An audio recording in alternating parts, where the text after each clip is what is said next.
আমরা যাদের প্রণাম শ্রদ্ধা জানাতে এসেছি 1975-এর 25শে জুন মধ্যরাত্রি তথা 26শে জুন সকালে যে কালা অধ্যায় স্বাধীন ভারতবর্ষে সূচিত হয়েছিল, যারা প্রত্যক্ষভাবে জরুরি অবস্থায় আক্রান্ত হয়েছিলেন, সেই সমস্ত শ্রদ্ধেয় শ্রদ্ধাস্পদ বিপ্লবীদের আমরা প্রণাম শ্রদ্ধা জানাতে এসেছি। তাদের আমি অন্তর থেকে শ্রদ্ধা প্রণাম জানাই। বিশেষভাবে মঞ্চে যারা সত্যাগ্রহী, যারা গণতন্ত্র রক্ষা করার জন্য স্বৈরতন্ত্রের বিরুদ্ধে নিজেদের জীবন যৌবনের বেশ কয়েকটা মাস বা 2 বছরেরও বেশি অনেকে অতিবাহিত করেছেন, সীমাহীন কষ্টের সামনে পড়েছেন, তাদের মধ্যে অন্যতম প্রণম্য সুনীলপদ গোস্বামী, শ্রদ্ধাস্পদ অদ্বৈতচরণ দত্ত, শ্রদ্ধাস্পদ শম্ভুচরণ ধাড়া, শ্রদ্ধাস্পদ প্রতাপ বন্দ্যোপাধ্যায়, শ্রদ্ধাস্পদ বিদ্যাসাগর মন্ত্রীকে নতমস্তকে কৃতজ্ঞতা চিত্তে প্রণাম এবং শ্রদ্ধা জ্ঞাপন করি। আজকের এই গণতন্ত্র রক্ষা দিবসের মঞ্চে সভাপতিত্ব করছেন এই রাজ্যের রাষ্ট্রবাদী আন্দোলনের অগ্রণী ব্যক্তিত্ব, আদর্শ বিচারধারার উপরে যিনি কয়েক দশক আন্দোলন করেছেন, আমার প্রধান পরামর্শদাতা তথা রাজ্য বিজেপির সভাপতি, রাজ্যসভার সাংসদ মাননীয় শ্রমিক ভট্টাচার্য দাদা, তাকে যথাযথ সম্মান জানাই।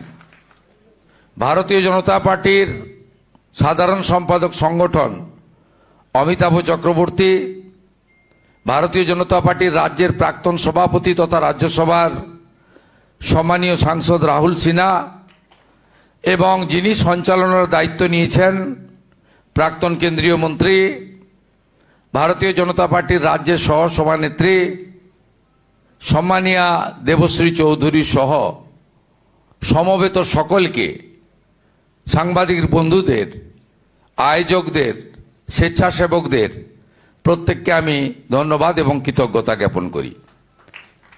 আমরা যাদের কথা শুনতে এসেছিলাম শুনে নিয়েছি। আমরা যারা এই প্রজন্মের সংবিধানকে সামনে রেখে সাংবিধানিক দায়িত্ব পালন করছি, রাজনৈতিক কর্মী হিসেবে আমরা গুরু দায়িত্ব আমাদের যাদের কাঁধের ঘাড়ে যাদের দেওয়া হয়েছে, জনগণ দিয়েছে, আমার প্রিয় রাজনৈতিক দল দিয়েছে, আমাদের কাছে এটাই শেখার যে সমস্ত রকম স্বৈরাচার, স্বৈরতন্ত্র, অহংকার, দাম্ভিকতা, একনায়কতন্ত্র, অন্যায়ের সঙ্গে আপোষ করা, রাষ্ট্রের সঙ্গে বিশ্বাসঘাতকতা করা এবং মানবতা বিরোধী কাজ থেকে আমাদেরকে দূরে থাকতে হবে। আমাদের সবসময় আমি নয় আমরা নীতি, নেশন ফার্স্ট মন্ত্রে রাষ্ট্র সর্বোপরি, এই নীতিতে আমাদের চলতে হবে। আমি জরুরি অবস্থার প্রত্যক্ষ অভিজ্ঞতা আমার নেই, কারণ আমি 1970 সালের ডিসেম্বর মাসে জন্মগ্রহণ করেছি। 1975-এ আমার মাত্র 5 বছর বয়স ছিল। আমি পরবর্তীকালে কমিউনিস্টদের অত্যাচার দেখেছি। আমি পরবর্তীকালে কমিউনিস্টদের অত্যাচার দেখে তার বিরুদ্ধে লড়াই করেছি। তার পরবর্তী সময়ে সীমাহীন তোষণ, অত্যাচার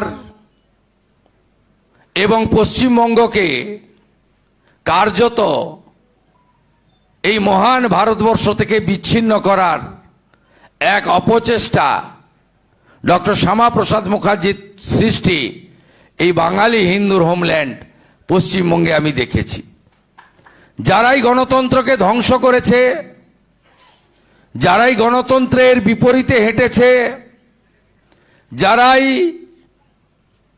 for the people, by the people, of the people ভাষাকে পরিবর্তন করে for the party, by the party, of the party ব্যবস্থাতে রূপান্তরিত করেছে, তারা কেউ গণতন্ত্রে বেশি দিন টিকে থাকতে পারেনি। ইন্দিরা গান্ধীর মতো তৎকালীন প্রধানমন্ত্রী, যার হাতে বিপুল সংখ্যাগরিষ্ঠতা ছিল, তাকেও হারতে হয়েছে, তাকেও প্রাক্তন হতে হয়েছে। আর বর্তমান 15 বছরের রাজত্বকালে যিনি নিজেকে সর্বজ্ঞানী মনে করতেন, আমিত্বে বিশ্বাস করতেন, তার অহংবোধকেও বাংলার জাগ্রত জনগণ কিভাবে পরাভূত করেছে আপনারা আমরা সবাই সাক্ষী। আপনাদের এই ভাই, আপনাদের এই সন্তান তুল্য এবং যারা আমার অনুজ, তাদের বন্ধুস্থানীয় শুভেন্দু অধিকারীর উপর আপনারা বিশ্বাস, আস্থা রাখতে পারেন। এই পশ্চিমবঙ্গের যে গণতান্ত্রিক ব্যবস্থার মধ্য দিয়ে একটু আগে সুনীল বাবু বলছিলেন লোকনায়ক জয়প্রকাশ নারায়ণের পরিবর্তনের কথা, আমি 26-এর পরিবর্তনও দেখেছি। তাই মানুষের যে ভরসা আমাদের উপরে এসেছে, সেই ভরসাকে মর্যাদায় পরিণত করার দায়িত্ব বর্তমান সরকারের। আমাদের রাজ্য সরকার কর্তৃক আমরা পশ্চিমবঙ্গে যারা জরুরি অবস্থায় সত্যাগ্রহী জেলে গেছেন, তাদেরকে সম্মান দেওয়ার চেষ্টা করেছি। আপনারা কোনোভাবে এর সঙ্গে সাম্মানিককে জুড়বেন না। আমরা খুব নিষ্ঠার সঙ্গে, সততার সঙ্গে এই সম্মান প্রদান করেছি। তার কারণ এটা সময়ের ডাক ছিল, এটা প্রাসঙ্গিক ছিল।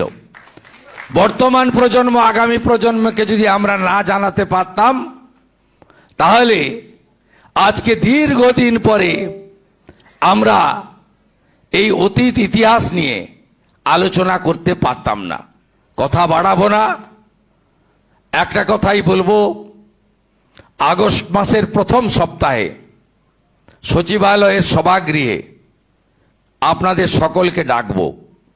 দয়া করে 1 ঘন্টার জন্য আপনারা যাবেন। আপনাদেরকে একটু ফুল আর একটি স্মারক দিয়ে পশ্চিমবঙ্গ সরকার সম্মানিত করতে চায়। আমরা যে চেয়ারে আজকে বসেছি, এই চেয়ারে গণতন্ত্র রক্ষার মধ্য দিয়ে, গণতন্ত্রের মহোৎসবের মধ্য দিয়ে, সংবিধানকে সামনে রেখে আমাদের পৌঁছে দেওয়ার কাজে আড়ালে, অন্তরালে, নিভৃতে আপনাদের ভূমিকা, আপনাদের মুখ্যমন্ত্রী শুভেন্দু অধিকারী অস্বীকার করতে পারে না। সবাই ভালো থাকুন। আরেকবার প্রণাম।